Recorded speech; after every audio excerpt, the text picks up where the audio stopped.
Il me plaît d'abord parce que c'est le début de cette série, c'est le début de cette ouverture et de ce travail toujours géométrique, hein, toujours construit, c'est sûr. Mais c'est l'incorporation du cercle. C'est un des premiers tableaux où j'ai commencé à adoucir la composition avec ces cercles. Et celui-ci n'est pas terminé. Donc l'espace va aussi bien de là à là que de là à là. C'est pour moi une espèce de château fort. Et avec toujours cette porte, mais qui est noire encore, hein, qui n'est pas ouverte, qui est fermée. Et après, dans les suivants, j'ai rajouté d'autres éléments, des boules justement, ou d'autres objets, ce qui fait que celui-là, il est d'une simplicité que je trouve réussie, disons. Enfin, réussie. Et puis là, c'était ma signature avant. C'était le travail, je mettais toujours dans mes tableaux, il y a 20 ans, cette espèce de petit damier. Et j'ai eu envie de le remettre là, 20 ans plus tard. Donc c'est un clin d'œil pour moi. Dans cette signature, j'avais des amis qui me disaient « on reconnaît ton travail grâce à cette signature ». Et que j'avais abandonné, qui ne signifie rien, si ce n'est ce côté architectural que j'ai toujours dans mon travail, de construction, de rigueur, que j'essaye de supprimer petit à petit. Et là il n'y a plus ces lignes droites. Donc il respire plus, je trouve. Il est encore encadré, il est encore clos, mais il amène, par sa simplicité, disons, peut-être à quelque chose où il faut que je retourne. Que j'aille retrouver cette simplicité sans jamais vouloir expliquer 1000 fois ce que je ressens quand je fais une toile. Elle vient, et puis voilà. Pourquoi pas. Un point d'interrogation, et celui-là aussi, ça a été le début de cette série qui vient après, où j'ai incorporé donc presque pour la première fois une boule en relief, j'ai essayé, hein.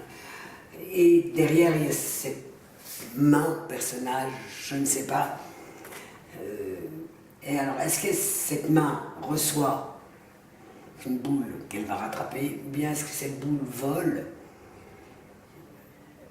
Est-ce que cette forme, disons, est devant ou derrière cette porte?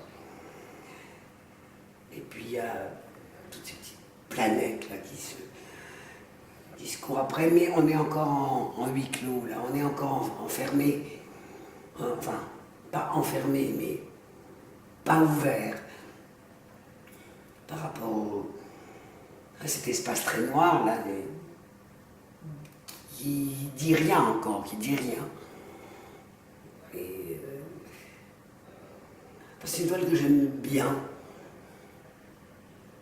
qui est un peu compliquée encore, parce qu'avec cette forme-là, et ça dessus, et ça dessous, et ça l'ombre, enfin c'est un peu compliqué. Mais elle est venue petit à petit. Au départ, je n'avais pas du tout pensé à mettre cette chose dedans qui intrigue peut-être un peu plus. Et enfin voilà, c'est une toile que je trouve équilibrée. Maintenant, il y a ce désir de voir ce qui se cache derrière les portes, quel va être le destin, un peu, hein, l'avenir. Et donc là, j'ai fait une espèce de hublot. Mais ce hublot, il est bloqué dans cette porte et on a envie de... Enfin, moi, je sais que j'ai envie d'aller voir ce qui se passe derrière ce mur-là. Il y a aussi le damier qui est symbolique, je ne sais pas, du temps, de l'espace, Je ne sais pas très bien à quoi ça correspond, mais je sais que c'est un symbole important. Il y a toujours ces espèces de planètes qui roulent, ces boules qui je ne sais pas si ça représente, ça me représente moi, ou si ça représente le temps, ou si ça représente simplement le monde tel qu'il est, ou tel qu'il devrait être, ou tel qu'on espère qu'il sera un jour. Maintenant, ces formes-là, c'est peut-être aussi des personnages. Voilà, dans les couleurs, c'est vraiment simplissime. Hein. C'est pas très compliqué. Les gris sont bleutés, les bleus ça va avec le orange, il paraît. Et puis ces petits nuages, hein, c'est demain. Et je cherche pas non plus. Je cherche, c'est ça, une espèce de théâtre entre le monde virtuel et le monde réel. J'y arrive pas facilement, hein, mais ça va venir. Dans cette toile-là, peut-être moins, ou bien si dans cette forme d'ouverture de porte, un peu dans Magritte, il y a ça. Alors il y a souvent des nuages, hein. Chez Magritte, il fait passer des nuages d'un espace à l'autre. Là, il n'y en a pas. Mais c'est vrai que j'ai bien aimé cette idée de lointain, de proches qui se confondent chez Magritte. Et puis, là, c'est presque une rencontre aussi. Alors, est-ce qu'il faut passer par la porte pour aller plus loin? Ou est-ce qu'on a le droit de passer sans les conventions, sans le discours traditionnel de ce qu'il faut faire ou pas?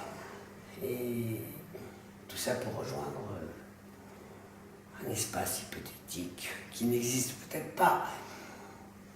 La porte, chez Magritte, il y en a beaucoup. Hein. La mer à travers, enfin je sais pas, des toiles qui sont magnifiques d'ailleurs, de travail, de précision, sur le dedans et le dehors, il est tout le temps en confrontation, ou bien l'objet gigantesque par rapport à un espace clos. Ça j'aime bien aussi. Maintenant c'est toujours une architecture, et j'y peux rien, c'est ma formation. Donc cette construction est pour moi très importante. Il ne faut pas que ça devienne répétitif non plus. Bon, là c'est une série en fait. C'est une série et puis je verrai bien où est-ce que ça va m'emmener. Si je retourne à mon abstraction pure ou bien si je vire en faisant des yeux et des bouches et des nez à mes personnages, je ne pense pas. Hein.